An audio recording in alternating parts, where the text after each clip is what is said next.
temple of thy spirit. Let my spirit feel the warmth of your embrace. Let me be a holy habitation where your spirit is pleased to dwell. Oh Lord, I long to know your glory. Last week we started the topic finding and walking in your destiny. पिछले हफ्ते हमने इस नए विषय को शुरू किया कि कैसे अपने मंजिल को जाने और कैसे हम उसमें चलते जाएं। Many people live through their lives without finding the destiny of God for their lives.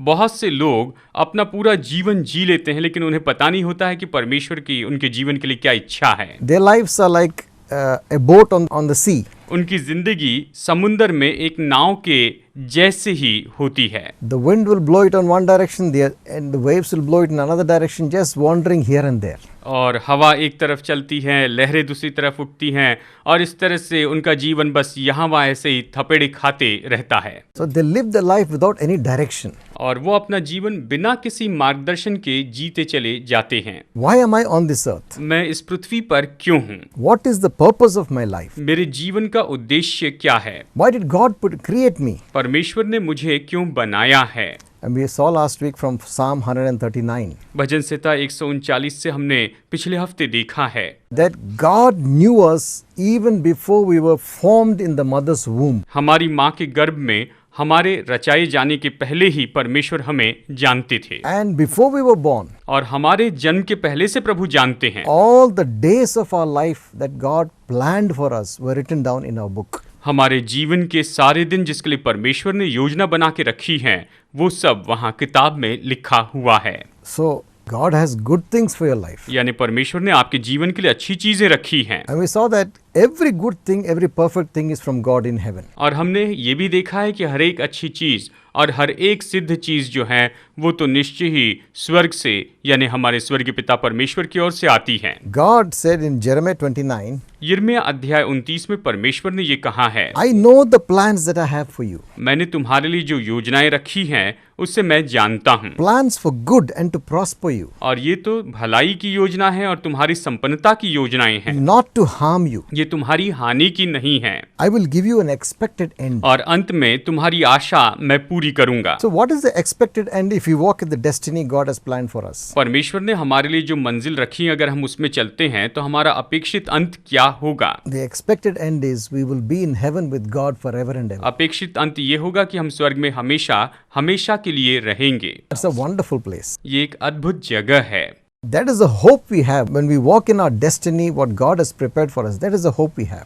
जब परमेश्वर ने हमारे लिए जो मंजिल तैयार की उसमें हम चलते हैं तो ये हमारे लिए आशा है। And this is the plan of God for every human being. और हर एक मनुष्य के लिए यही तो परमेश्वर की योजना है That they would all come to know Him. कि वो सब लोग परमेश्वर को जाने And they would all come to be with Him in heaven. और वो उसके साथ में स्वर्ग में रहने के लिए आए। See, God did not create hell for us. परमेश्वर ने हमारे लिए नरक नहीं बनाया है। It was created for Satan and his evil angels. ये तो केवल शैतान और उसके बुरे दूतों के लिए बनाया गया नरक है। But if we walk in the wrong direction, लेकिन अगर हम गलत दिशा में चलते हैं, if we end up our life not finding God's will and destiny and we do our own thing, अगर हम अपने जीवन में केवल अपनी मर्जी करें और परमेश्वर की इच्छा और परमेश्वर की मंजिल को अगर हम कभी न पाएं, we commit all the evil and the sins in our life, और हम अपने जीवन में केवल बुराई और सारे पाप करते चले जाएं, then the end of that life तो फिर उस जीवन का जो अंत है is hell where Satan will be punished forever. That's where we will also go. वो तो केवल नरक है जहाँ पर शैतान हमेशा के लिए दंड पाएगा और हम भी वहीं पर चले जाएंगे। But it's not the will of God that anyone of us should go to that place. लेकिन ये परमेश्वर की इच्छा नहीं है कि हम में से कोई भी उस जगह पर जाएं। God wants all of us to be saved. परमेश्वर चाहते हैं कि हम सब लोग उद्धार पाएं। So last week we saw the first step in finding your destiny and your will. और इसीलिए पिछले हफ्ते हमने परमेश्वर की इच्छा और आपकी मंजिल के बारे में पहले कदम का अध्ययन किया है। I mean, your destiny and God's will for your life. यानी आपकी मंजिल और आपके जीवन के लिए परमेश्वर की इच्छा क्या है, इसके पहले कदम का हमने अध्ययन किया है। The first step is to know Jesus Christ as your Savior. पहला कदम यही है कि हम प्रभु यीशु को अपने उद्धारकर्ता के रूप में जानें। That is the time when heaven will touch your life. The God's plan will touch your life. यही तो वो समय है जब स्वर्ग आपके जीवन को छू लेगा, परमेश्वर की योजना आपके जीवन को छू लेगी। So God's plan is going in one direction, good plans. यानी परमेश्वर की योजना एक दिशा में जाती है, वो तो अच्छी योजनाएं हैं। But your life has been going in another direction, making your own choices. लेकिन आपका जीवन दूसरी दिशा में जाता है और आप अपने चुनाव खुद करते चले जाते हैं। But when you come to know Jesus Christ, लेकिन जब आप प्रभु यीशु को जानते हैं, when you commit your life to Him, जब आप अपना जीवन उसे सौंप देते हैं, when you ask Him to come and live inside you, जब आप उससे कहते हैं कि वो आकर आप में वास करें, that is when your direction changes. और तभी आपकी दिशा बदल जाती है And you come in alignment with God's will. और आप परमेश्वर की इच्छा के साथ में मिल जाते हैं। And at that time you enter your destiny for your life. और उस समय आप अपने जीवन में जो परमेश्वर की इच्छा है उस मंजिल में प्रवेश करते हैं। Remember, आप एक बात याद रखिए, until and unless you come to know Jesus, you will never enter your destiny. जब तक कि आप प्रभु यीशु मसीह को न जाने, आप कभी अपने मंजिल में प्रवेश नहीं कर पाएंगे। And you will end up your life going in the wrong direction, missing the will of God. और आप अपने जीवन में गलत दिशा में चले जाएंगे और आप परमेश्वर की इच्छा को पूरी तरह से चूक जाएंगे। Now we come to the second step on how to find the will of God and your destiny for your life. अब हम दूसरे कदम को देखेंगे कि कैसे अपने जीवन में परमेश्वर की इच्छा को और कैसे अपने जीवन में परमेश्वर की मंजिल को हम जान ले। When we come to know Jesus Christ, we become new creatures. जब हम प्रभु यीशु मसीह को जानते हैं तो हम नई सृष्टि हो जाते हैं All the old things are passed away. और जो भी पुराना है सब टल जाता है Everything becomes new. और सब कुछ नया हो जाता है। Your spirit has become new. The spirit in you has become new. आपकी आत्मा नई हो जाती है, आपके अंदर जो आत्मा है वो नई हो जाती है, But your body is the same. लेकिन आपकी देह जो है वो तो वही रहती है। Your mind also, as though it is cleansed and washed by the blood, you have to learn now to keep it clean. अभी आपका मन भी पूरी तरह से नया बनाया गया है, यीशु मसीह के लहू के द्वारा इसे शुद्ध किया गया है। अभी आपको सीखना है कि आप इसे कैसे शुद्ध बनाए रखें। When we finally get to heaven, everything will become, your body also will be changed. और जब हम अंत में स्वर्ग में चले जाएंगे तब सब कुछ बदल जाएगा, यहाँ तक कि आपकी देह भी बदल जाएगी We will become totally new. और हम पूरी तरह से नए हो जाएंगे। Right now, our spirit has become new. और अभी इस समय हमारी आत्मा नई हो गई है। But the second thing we need to do after becoming a new person, लेकिन नया व्यक्ति हो जाने के बाद में दूसरी बात जो हमको करनी है, we have to learn to renew the mind. हमें अपने मन को नया बनाना सीखना होगा। We have to learn to bring our mind in the right direction. हमें अपने मन को बिल्कुल सही दिशा में लाना सीखना होगा। The Bible says, बाइबल कहती है the carnal mind or the fleshly mind is enmity with God. कि शारीरिक मन जो है वो तो निश्चय परमेश्वर से शत्रुता करनी है। It says that mind cannot be subject to God. और बाइबल कहती है कि वो मन कभी परमेश्वर की अधीनता में नहीं आ सकता है, But that mind has to be renewed daily. लेकिन उस मन को प्रतिदिन नया बनाते चले जाना जरूरी है।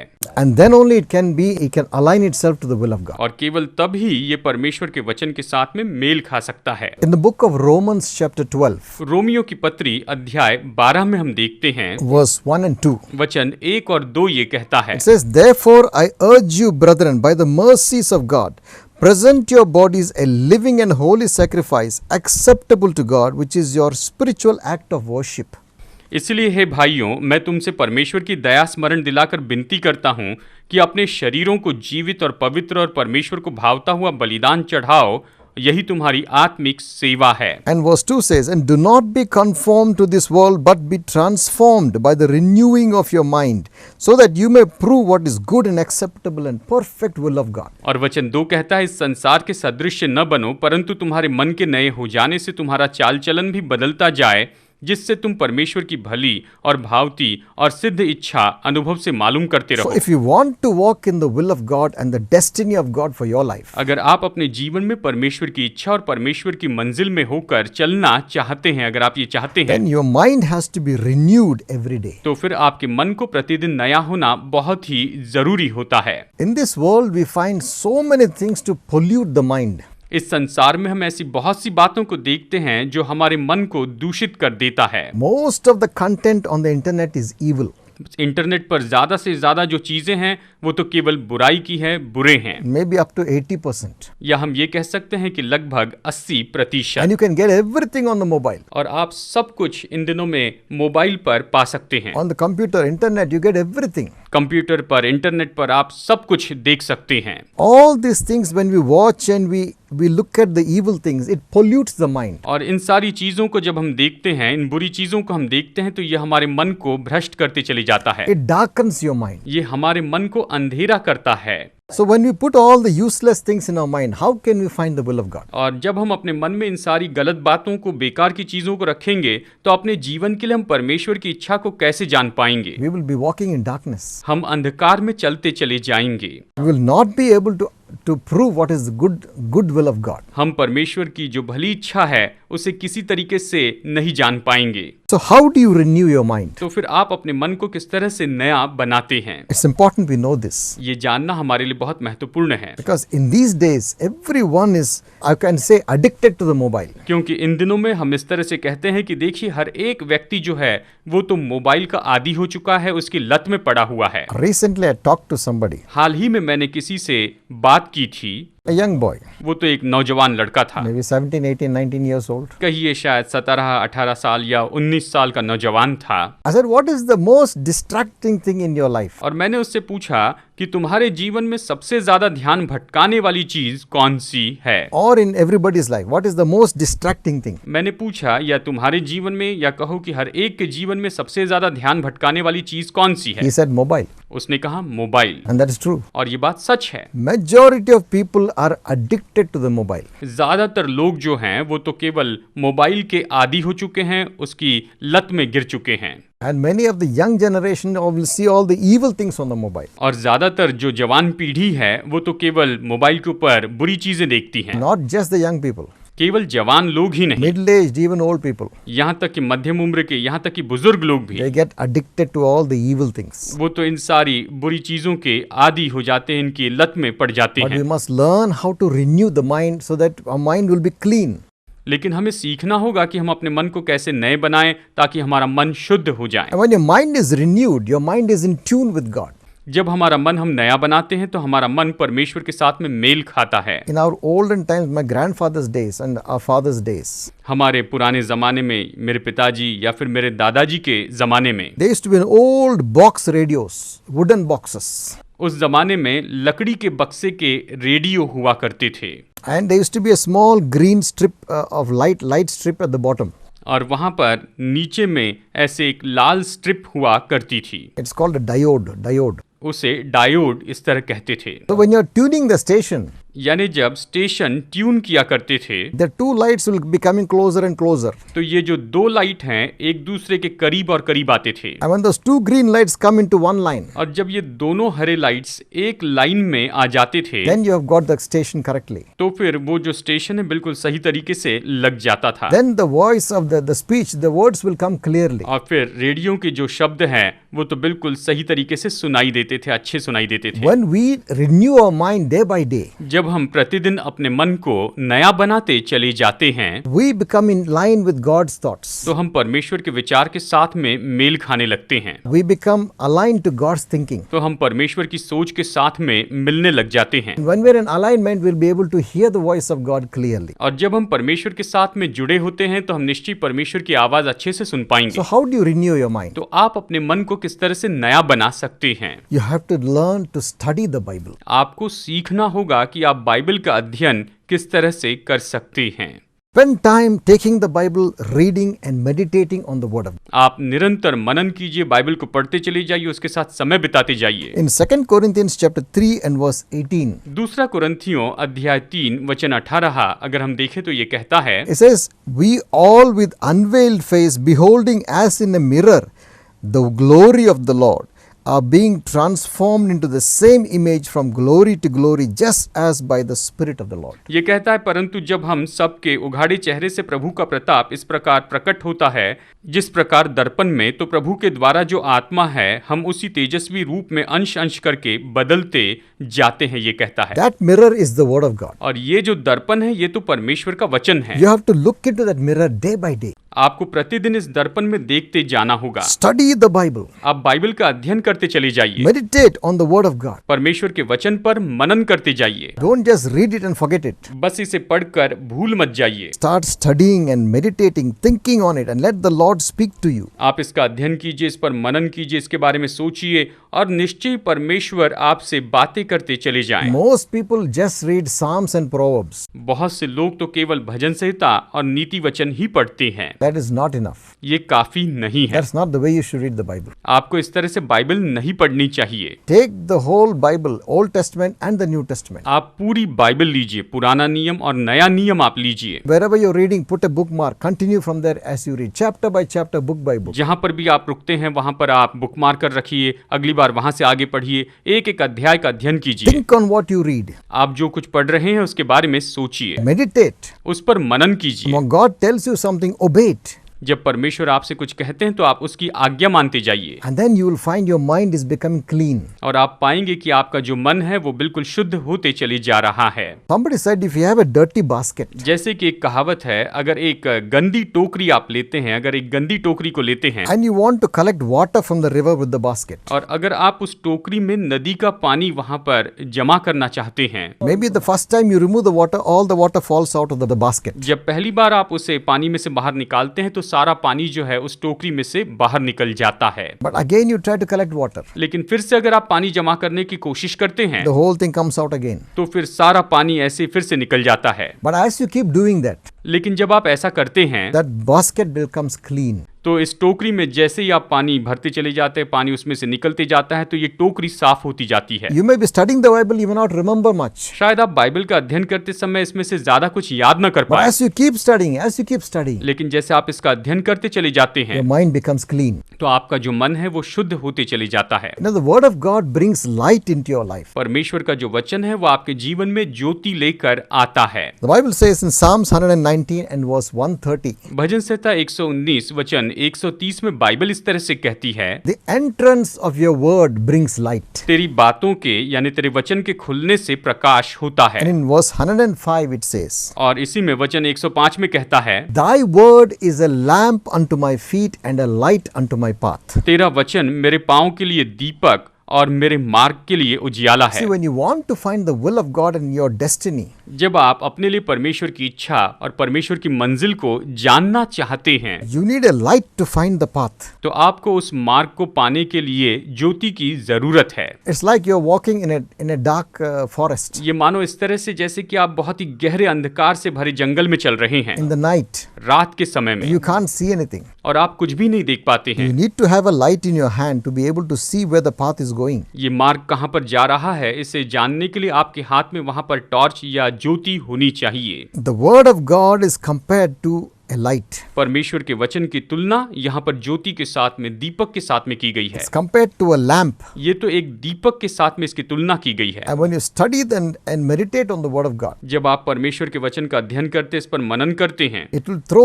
light on your path that you'll be able to see where you're going. और ये तो आपके मार्ग में यहाँ पर ज्योति लेकर आता है और आप देख पाते हैं कि आप कहाँ पर जा रहे हैं। It will show you the path that God has prepared for you. परमेश्वर ने आपके लिए जो मार्ग तैयार किया है, ये मार्ग आपको दिखाता है। You have to make a decision. आपको यहाँ पर निर्णय लेना है। I will study the word of God every day. मैं हर एक दिन परमेश्वर के वचन का अध्ययन करूंगा। Not just giving 5 minutes to read a few verses, not like that. ये नहीं कि बस दिन में 5 मिनट कुछ वचनों को पढ़ने के लिए मैं अलग निकालूंगा, ये ऐसी बात नहीं है। I will spend at least 1 hour studying the Bible. मैं कम से कम 1 घंटा बाइबल का अध्ययन करते हुए बिताऊंगा। मैं बाइबल का अध्ययन करूंगा। If you have more time, do more time, and it's wonderful. अगर आप ज्यादा समय अध्ययन कर सकते हैं तो जरूर कीजिए, ये अच्छी बात होगी। There are people who keep the Bible on their mobile also. बहुत से ऐसे लोग हैं जो अपने मोबाइल में बाइबल रखते हैं। So sometimes when they're traveling in the bus or sitting somewhere, they won't waste their time chit-chatting, they will read the Bible. और जब भी वो कभी बस में यात्रा करते हैं या कहीं यात्रा करते हैं तो यहाँ वहाँ बात नहीं करते रहते हैं, लेकिन वो तो बस बाइबल निकालते हैं और बाइबल का अध्ययन करते जाते हैं। The more and more you spend time with the Word of God, जितना ज्यादा आप परमेश्वर के वचन के साथ समय बिताएंगे,